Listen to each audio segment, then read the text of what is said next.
शिक्षण सूत्रों से आपका क्या आशय है कि नहीं तीन सूक्ष्म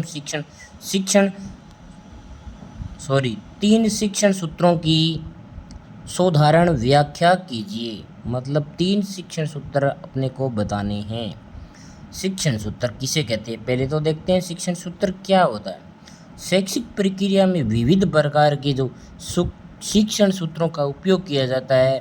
शिक्षण सूत्र शिक्षण प्रक्रिया को एकदम सरल और सर्वग्राही बना देते हैं।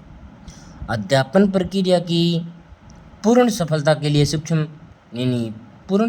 लिए शिक्षण सूत्रों का ज्ञान परमावश्यक है। कतिपय शिक्षण सूत्र इस प्रकार से हैं, सरल से जटिल की ओर, मतलब from simple to complex. Doctor P D. Pathak एवं त्यागी के अनुसार बालक को जटिल बातें बताने से पूर्व सरल बातें बताइए। अध्यापन कला एक कला है। अध्यापन कला एक कला है। बालक जटिल विषय को जानकर अध्ययन में रुचि लेता है।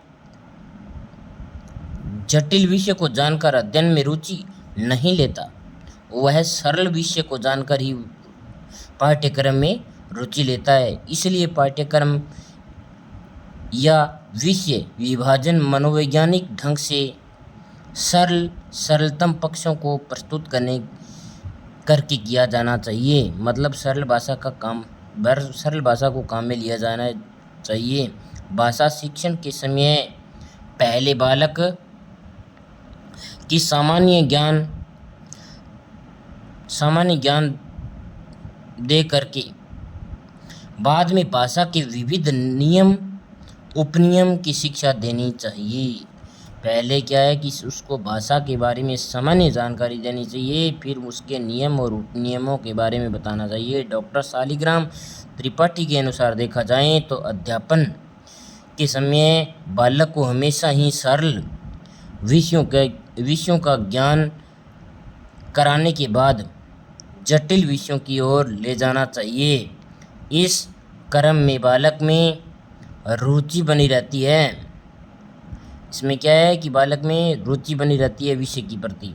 स्थूल से सूक्ष्म की ओर, from concrete to abstract.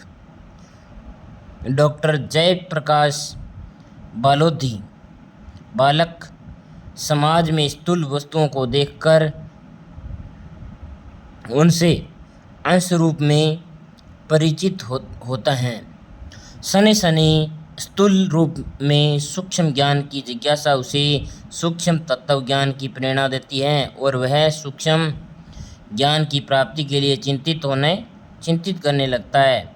Doctor Ravishankar Menon के अनुसार देखा जाए तो बालक को पहले स्थूल वस्तु का ज्ञान कराया जाए, बाद में सूक्ष्म वस्तु का, और इस तरह पाठ्यक्रम की संरचना इसी आधार पर की जानी चाहिए। इस सिद्धांत को मूर्त से अमूर्त की ओर कहा जाता है, ज्ञात से अज्ञात की ओर, from known to unknown. Doctor M.P. Gupta बालक के पूर्व ज्ञान की पृष्ठभूमि पर नए ज्ञान की संरचना, बालक को जो विषय जानता है उसी के सहारे जीवन ज्ञान को अर्जित का प्रयास करता है। बालक स्वतंत्रता की बात जानता है। बालक क्या करता है? स्वतंत्रता की बात जानता है और इसी के माध्यम से उसे स्वतंत्रता के इतिहास का, स्वतंत्रता के लिए न्यौछावर होने वाले लाल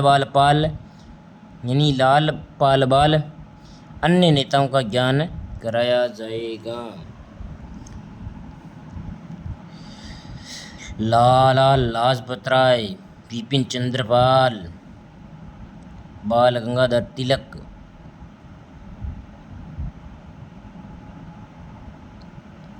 अन्य नेताओं का ज्ञान कराया जाएगा।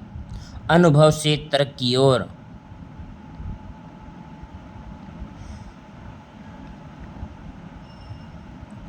फ्रॉम एम्पिरिकल टू रेटिनल, अनुभव एवं निर्देशन या निरीक्षण के माध्यम से लक्ष्य ज्ञात तर्कपूर्ण बनाया जाना चाहिए। लक्ष्य ज्ञात एवं तर्कपूर्ण बनाया जाना चाहिए। ज्ञान की प्रारंभिक अवस्था अनुभव की है, ठीक है। अनुभव जितना ही प्राप्त होगा उतना ज्ञान ज़्यादा बढ़ता जाएगा। बालक अनुभव के माध्यम से ज्ञान को अर्जित कर लेता है, परंतु तर्क के द्वारा वह उसे सत्य सिद्ध नहीं कर सकता। सूर्योदय एवं